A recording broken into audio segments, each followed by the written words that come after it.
Olha, querido, nós vivemos num meio, numa sociedade em que a fé tem sido confundida.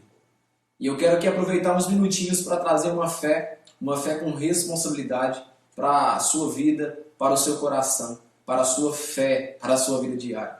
Eu quero ler um texto nas palavras de Jesus, no capítulo 14, versículo 25.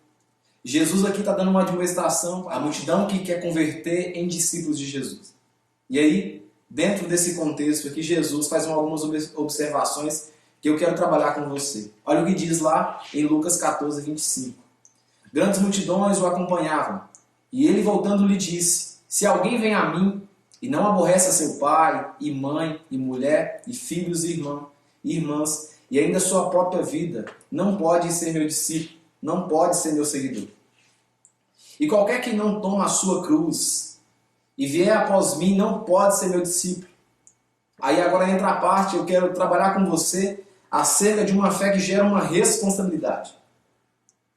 Pois qual de vós, pretendendo construir uma torre, não se assenta primeiro para calcular a despesa e verificar se tem os meios para concluir?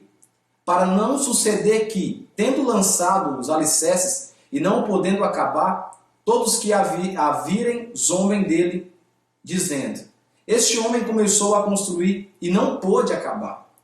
Ou qual é o rei que, indo para combater outro rei, não se assenta primeiro para calcular se com 10.000 homens poderá enfrentar o que vem contra ele com 20.000? Caso contrário, estando o outro ainda longe, envie uma embaixada pedindo condições de paz. Assim, pois, todo aquele que dentre vós não renuncia a tudo quanto tem, não pode ser meu discípulo. Eu quero falar um pouquinho sobre fé com você. Sabemos que a fé é o firme fundamento dos fatos que não se veem, mas das coisas que se esperam. Sabemos que sem fé é impossível agradar a Deus. Mas que fé é essa? Qual é essa fé que agrada o coração de Deus? Eu quero dizer para você que a fé que agrada o coração de Deus é uma fé fundamentada na palavra. É uma fé alicerçada na rocha que é Cristo Jesus. E é justamente por isso que eu quero trabalhar com você alguns pontos aqui dessas palavras de Jesus e te mostrar o que é uma fé saudável e o que é uma fé não saudável. Sabe uma coisa que a gente tem vivido muito hoje? É uma crença em uma fé totalmente adulterada. Em uma fé que é mais eloquente do que sobrenatural. Uma fé que é mais sem noção do que lógica. Sabemos que o Senhor opera, sabemos que o Senhor pode curar, mas é preciso a gente analisar as Escrituras para poder tomar as decisões corretas. Olha o que diz aqui no versículo 28 do mesmo texto. Pois qual de vós, pretendendo construir uma torre, não se assenta primeiro para calcular a despesa e verificar se tem os meios para concluir? Primeiro, esse texto aqui é um texto muito interessante porque diz sobre a construção de uma torre. Eu entendo que na sociedade que eu estou alocada hoje, para mim poder construir uma torre ou qualquer edifício, eu preciso, no mínimo, estudar engenharia. Onde onde eu penso que as pessoas acabam confundindo a questão de fé. O que seria errado, pegando esse primeiro ponto aqui, a questão da construção de uma torre? Tem muita gente que alega que pela fé consegue fazer coisas extraordinárias. Eu acredito que isso pode sim acontecer. Mas Deus, Ele deu capacitação para o homem se capacitar. Ou seja, hoje existem faculdades em que tem as matérias de engenharia que vai trabalhar e vai te auxiliar para que você consiga construir qualquer fundação, qualquer edifício. O que seria para mim uma fé sem responsabilidade? É uma fé que eu fundamento em um argumento muito fraco, dizendo que Jesus vai me orientar a fazer uma torre. Mas você estudou, você se capacitou, você se orientou para construir. Se você não fez isso, não diga que pela fé você irá construir, porque essa fé sua não está fundamentada na palavra de Deus.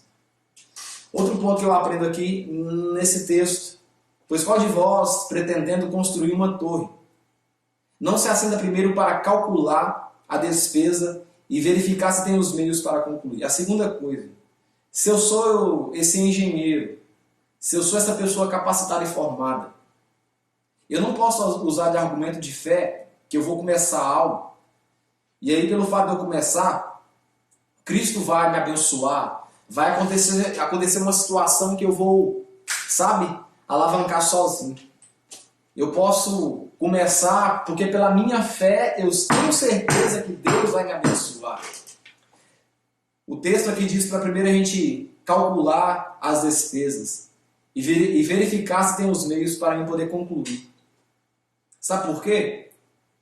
Para não suceder que tendo lançado os alicerces, para não sucedendo que após eu começar a executar a obra e não conseguindo acabar, todos que a virem zombem de mim. Cara, eu quero trabalhar com você aqui sobre a questão de fé, te mostrando que a fé ela é o firme fundamento. Mas que fundamento é esse? Que fundamento que é esse? Um fundamento que tem que ter um princípio de lógica. Eu disse no primeiro ponto aqui que para mim poder executar, para mim poder criar uma torre, fazer um edifício, na realidade de hoje, nas condições de hoje, no mínimo, eu preciso sentar na faculdade e estudar engenharia. Eu não posso usar dos artifícios da fé, do meio da fé, e dizer que pela fé eu vou construir e vai dar certo. Você está entendendo o que quer dizer? Por que eu resolvi trazer essa palavra para você aqui pelo meio do Instagram? Para te mostrar que essa fé, uma fé sem fundamento, uma fé sem responsabilidade, ela não é verdadeira. Aí olha o que diz o texto no versículo 31.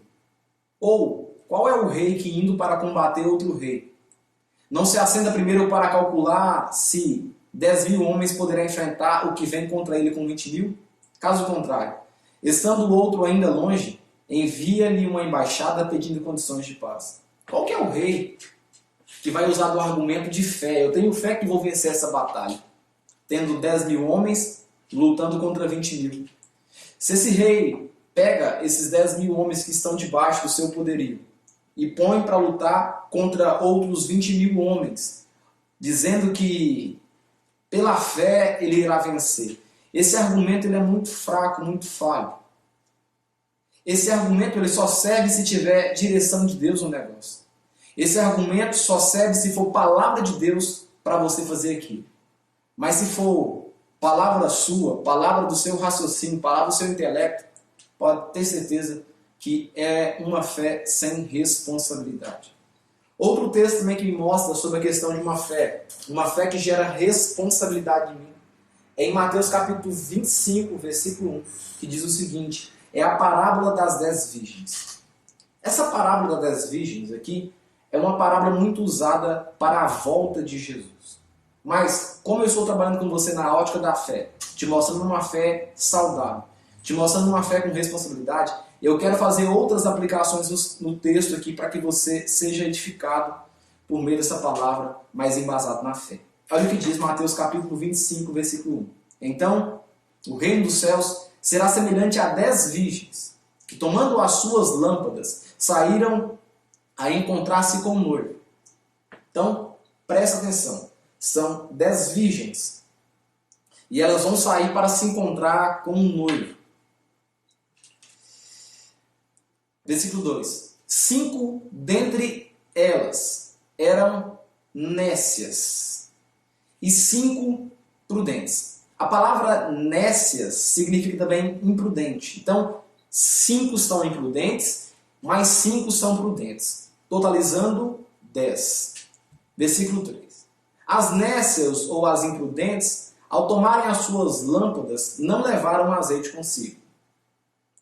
Versículo 4. No entanto, as prudentes, além das lâmpadas, levaram azeite nas vasilhas. Então, as que tinham prudência, levou azeite, combustível, na vasilha. E as nécias, as que não tinham prudência, só levaram o candelabrozinho lá, só levaram as lâmpadas. Versículo 4. No entanto, as prudentes, além das lâmpadas, levaram azeite nas vasilhas. E, tardando o noivo, foram todas tomadas de sono e adormeceram. Mas, à meia-noite, ouviu-se um grito: eis o noivo, sai ao seu encontro. Então se levantaram todas aquelas virgens e prepararam as suas lâmpadas. E as nécias disseram às prudentes: dai-nos do vosso azeite, porque as nossas lâmpadas estão se apagando. Mas as prudentes responderam: não, para que não nos falte a nós e a vós outras. Ide antes aos que vendem e comprai. Versículo 10. E, saindo elas para comprar, chegou o noivo, e as que estavam apercebidas entraram com ele para as bodas, e fechou-se a porta. Versículo 11. Mais tarde chegaram as virgens nécias, clamando: Senhor, Senhor, abre-nos a porta. Mas ele respondeu: em verdade vos digo que não vos conheço.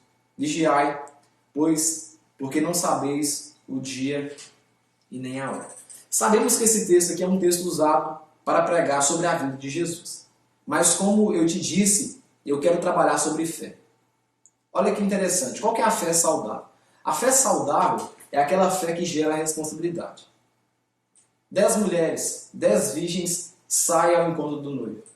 5 saem preparadas. Outras 5 não saem tão preparadas. 5 resolvem levar a latinha, a lâmpada com óleo. E aí, outras 5 resolvem levar só aquele instrumento nas mãos. No meio do caminho, aconteceu uma ocasião, o noivo atrasou. O esperado, ele atrasou. O querido, ele atrasou. E aí, o tempo foi se passando e o azeite dentro daquela vasilhinha foi se queimando, foi se acabando. A ponto delas pedirem às outras ajuda. Por favor, me ajuda, me dá um pouquinho de combustível. Olha que interessante. Essas 5 que levaram, elas podem dizer que elas agiram por fé. Só que é uma fé sem responsabilidade. Elas podem dizer o seguinte: eu saí na esperança que encontraria o noivo. Eu saí acreditando que eu já toparia com o noivo. Mas a sua fé é uma fé sem responsabilidade. Porque nós vemos aqui que elas precisam voltar até a cidade para encontrar quem vendia o azeite para elas poderem reabastecer aquele utensílio. Já as outras agiram com fé também. Saíram de encontro ao noivo também. Só que elas levaram combustível. E é justamente aí. Essa é uma fé com responsabilidade.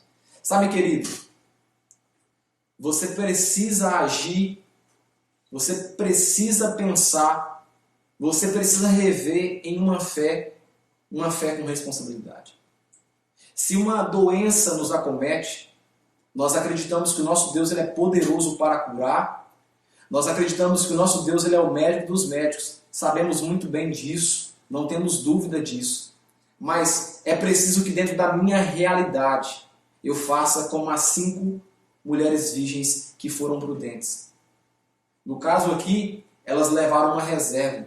No caso da situação que eu estou contando, eu preciso me consultar, eu preciso ir ao médico, eu preciso tomar os medicamentos que foram me passados, mesmo crendo que Cristo Jesus irá nos curar. Se Cristo quiser nos curar, e pela fé nós acreditamos que Ele pode curar, o próprio médico vai te dar o diagnóstico, te dando ali que você está curado. Mas, se eu resolver me autodiagnosticar, é uma fé sem responsabilidade. Eu queria deixar essa reflexão no seu coração. Eu não sei qual é a fé, qual é o fundamento que você tem colocado a essa fé sua. Mas, fundamente na palavra do Senhor. A palavra do Senhor vai dizer o seguinte: errais por não conhecer as Escrituras e nem o poder de Deus. Olha que interessante, tem uma ordem perfeita aí. Errais por não conhecer as Escrituras. Aí depois vem o poder de Deus. Nós erramos por não conhecer a palavra de Deus. Sabe, querido, a sua fé precisa ser uma fé com responsabilidade. E quando eu digo isso, não estou te dando carta para você ter uma fé fria. Mas estou dizendo que a sua fé precisa ser uma fé com responsabilidade.